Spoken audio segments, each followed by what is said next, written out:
JLB న్యూస్కి స్వాగతం. వాకాడులో శ్రీ అంకమ్మ గ్రామ దేవత గుడి నిర్మాణానికి ముఖ్య అతిథిగా పాల్గొన్న సన్నారెడ్డి విజయశేఖర రెడ్డి చొరవతో భూమి పూజ. తిరుపతి జిల్లా వాకాడు మండలం వాకాడు గ్రామంలో 40 సంవత్సరాలుగా శివాలయం పక్కన ఉన్న ముదిరాజ కుటుంబాల వారు వేప చెట్టుకు ఎన్నో ఏళ్లుగా గుడి నిర్మాణానికి నోచుకోలేకపోవడంతో ఆ కుటుంబాలు తీరని కోరిక మిగిలిపోయింది. స్థానిక తెలుగుదేశం పార్టీ నాయకులు సన్నారెడ్డి విజయశేఖర రెడ్డి చొరవతో గురువారం గుడి నిర్మాణానికి ముదిరాజు కుటుంబాల వారు భూమి పూజ చేశారు. ఈ కార్యక్రమానికి ముఖ్య అతిథులుగా తెలుగుదేశం పార్టీ నాయకులు సన్నారెడ్డి విజయశేఖర రెడ్డి, అదేవిధంగా అన్నమేటి సుబ్బయ్య, అన్నమేటి సులోచనమ్మ కుటుంబ సభ్యులు వారి చేతుల మీదుగా భూమి పూజ కార్యక్రమాన్ని కొబ్బరికాయలు కొట్టి పూజలు నిర్వహించారు. ఈ కార్యక్రమాన్ని ముదిరాజు కుటుంబాలు కలిసి జరిగిన భూమి పూజలో పాల్గొన్నారు. ముదిరాజు కుటుంబాల వారు ఈ కార్యక్రమంలో భాగస్వాములైనారు. ఈ కార్యక్రమంలో అన్నమేటి సుబ్బయ్య, సులోచనమ్మ దంపతులు, కార్యం మనోహర్, భువనేశ్వరమ్మ దంపతులు, నెల్లూరు సుధాకర్ రెడ్డి, బాలిరెడ్డి శ్రీనివాసరెడ్డి, వెలుగు గురవయ్య, చిట్టెడ్డి దశయ్య, చిట్టెడ్డి నరసింహయ్య, చిట్టి వెంకటేశ్వర్లు, గ్రామస్తులు తదితరులు పాల్గొన్నారు.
పోయినాడు.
దానికి పెద్దల దినాల నుంచి ఏదో మాకు తెలిసినంతట్లో పెద్దల దినాల నుంచి పెట్టుకుంటున్నారు.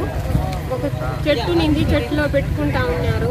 ఇప్పుడు పెద్దలు నిర్ణయించి గుడి కట్టుకోవాలని అందరం అనుకొని అందరినీ అడిగితే ఇప్పుడు విజయశేఖర్ రెడ్డి వచ్చి మాకు అది అవకాశం ఇచ్చాడు. అంకమ్మ అమ్మవారు, కొల్లాపూర్ అంకమ్మ అమ్మవారు ఎప్పటి నుంచో మాను కింద చేసుకుంటున్నాము. ఆ మాను కింద మాను లేదు ఇప్పట్లో, అట్టే పెట్టుకుంటుంటే పెద్దలు నిర్ణయించి ముదిరాజులందరూ కలుసుకొని మేము కలిసికట్టుగా మేము నిర్ణయించుకొని గుడి కట్టుకోవాలనుకున్నాం. దానికి పెద్దల్ని సహకరిస్తే ఈరోజు విజయశేఖర్ రెడ్డి వచ్చి మాకు అవకాశం ఇచ్చాడు. దాన్ని సద్వినియోగం చేసుకుంటూ మాకు ఆడకాడికి దగ్గర ఉండి దాన్ని చేసి జరిపించేసిపోయాడు. ఇప్పుడు అందరం చేరి కట్టుకుంటున్నాము. ఏదో ఇంకా అందరూ దయ వల్ల మేమందరం అనుకొని చేసుకుంటున్నాము.